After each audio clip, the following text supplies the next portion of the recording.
দিয়েছে যে কমিটিতে আমি আছি।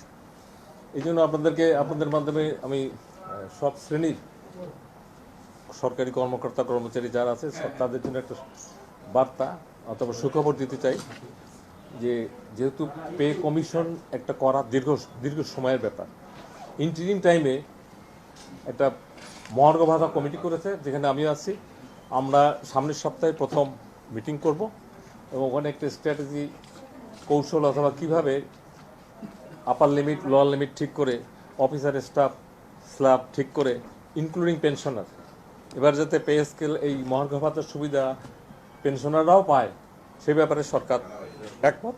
তো সরকারের হয়ে যেহেতু আপনারা জানেন, আমার আগে সচিব মহোদয় এখানে এসেছিলেন, ওনার নামও আছে এখানে। তো এইটা খুবই একটা আমি মনে করি সময় উপযোগী, যেহেতু ইমিডিয়েট যাতে দেওয়া যায় এবং আমাদের থাকবে কি বলবো যে চেষ্টা থাকবে শর্টেস্ট পসিবল টাইমে সরকারকে সাজেশন দেওয়া, সরকার সাজেশন দিলে ইমপ্লিমেন্ট করবে এবং এটা যত তাড়াতাড়ি যায় তত ভাঙ্গ।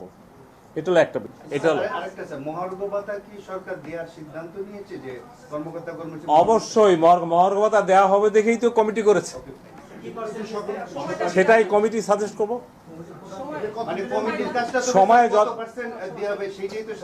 হ্যাঁ কমিটির একটা পার্সেন্টেজ না, আমি বলি যেমন আমরা এই সাজেস্ট করেছিলাম 37 আর 35, শেষ পর্যন্ত হয়েছে 32।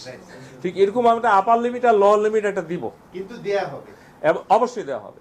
2 নম্বর হলো এখানে একটা ব্যাপার আছে, আপনারা জানেন অফিসারের স্কেল আর স্টাফের স্কেল সেম না। এই মহার্ঘ ভাতাতে হয়তো এমন হইতে পারে যে স্টাফদের হয়তো একটু বেশি থাকতে পারে, তার চেয়ে একটু মানে এটা একটা বিষয় থাকতে পারে। আর হলো আগে কখনো এটা ছিল কিনা, এবার আমরা ডিসাইডেড পেনশনাররা যেন বেনিফিট পায়, কারণ পেনশনাররা এমনি যখন যায় চিকিৎসা এইটা সেটা টাকা পয়সা ভাড়া, পেনশনারদের বেশি দরকার। একটা লোক চাকরিতে থাকলেও একটা পার্ট টাইম এটা সেটা অনেক কিছু করতে পারে, কিন্তু পেনশনারদের এমনি সে অসুস্থ, বৃদ্ধ, বয়স দায় দেয় না, আর একটা লোক তার মেডিসিন কস্ট প্রতি মাসে অনেক বেশি লাগে। এটা আপনি আমি এই রিলেটেড হলে বলেন। জি জি, এটা সরকারি বলতে একেবারে পিয়ন থেকে হাইয়েস্ট লেভেল ক্যাবিনেট সেক্রেটারি পর্যন্ত তো আছে, সবাই পাবে। তবে এটার স্ল্যাব দুইটা হইতে পারে, একটা হলো অফিসারদের জন্য একটু কম আর স্টাফদের জন্য একটু বেশি, যাতে ব্যালেন্সিং হয়। আরেকটা হলো পেনশনারদের জন্য পায়। এই কমিটি কতদিন কাজ করবে?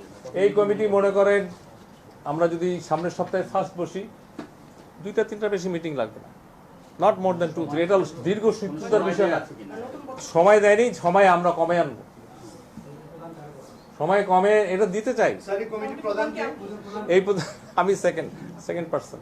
এই কমিটির প্রধান হলো আমাদের মাননীয় প্রধান উপদেষ্টার কার্যালয়ের মুখ্য সচিব, আমি আছি, অর্থ সচিব আছে, লেজিসলেটিভ সচিব আছে। এটা ফর্মুলা, এগুলো ফর্মুলাই চলে।